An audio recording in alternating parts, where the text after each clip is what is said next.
Hi friends, எல்லாருக்கும் வணக்கம். எங்கள் வீட்டில் எப்படி வடகம் போட்டோம் பார்ப்போம். முதல் நாளே ரேஷன் புழுங்கரிசி நல்லா ஊற வச்சுக்கிட்டோம். அடுத்த நாள் காலையில் தண்ணியெல்லாம் இருத்துட்டு அது கூட பச்சை மிளகாய், வெள்ளைப்பூடு, மிளகு, அப்புறம் கொஞ்சோண்டு ஜவ்வரிசி எல்லாம் குக்கரில் போட்டு வேக வச்சு எல்லாத்தையும் போட்டு மிக்சியில் போட்டு அரைச்சி நல்லா நைஸாக எடுத்துக்கணும்.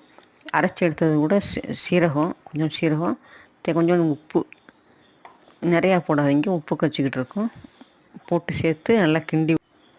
அடுத்து நம்ம தண்ணியை வைக்கிறோம். அடுப்பில் தண்ணியை நிறையாவே வச்சுக்கிட்டோம்னா நல்லா கொதிச்ச அப்புறம் தண்ணி எடுத்து வச்சுட்டோம்னா நடுவில் நம்ம திக்காயிடுச்சுன்னா ஊற்றிக்கலாம். அங்கே ஊற்ற போகிறப்ப திக்காயிடுச்சுனாலும் அந்த தண்ணி சுடு தண்ணியை ஊற்றிக்கலாம்.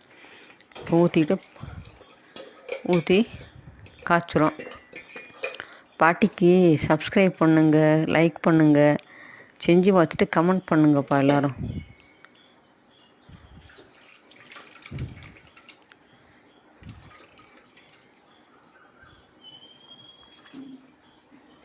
அடுத்து நல்லா காய்ச்சி வச்சு அடுத்து மேலே மாடியில் கறித்துண்டு வத்தல்லாம் போட்டு நல்லா வெயிலில் காய வச்சு இந்த மாதிரி நல்லா சலசலன்னு ஆன பிறகு இந்த மாதிரி பிளாஸ்டிக் கவரில் டேட் போட்டு பேக் பண்ணிடுவோம். ரொம்ப டைட்டாகவும் பேக் பண்ணக்கூடாது. வடகம் போடுற மட்டும் பெருசு இல்லை, நல்லா வறுக்கவும் தெரியணுமா, பக்குவமாக வறுக்கணும். நல்லா எண்ணெய் கிளி பறக்கணும், அதான் கொதிக்கணும், நல்லா ஆவி வரணும்.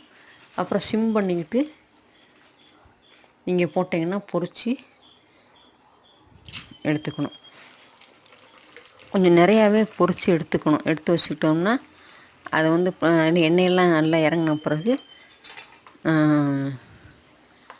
பிளாஸ்டிக் கவரில் போட்டு நம்ம சேவ் பண்ணி வச்சுக்கிட்டோம்னா ஓயாமல் வறுக்க வேண்டிய அவசியம் இல்லை, நல்லா யூஸ் பண்ணிக்கலாம். நீங்கள் செஞ்சு பார்த்து கமெண்ட் பண்ணுங்கப்பா.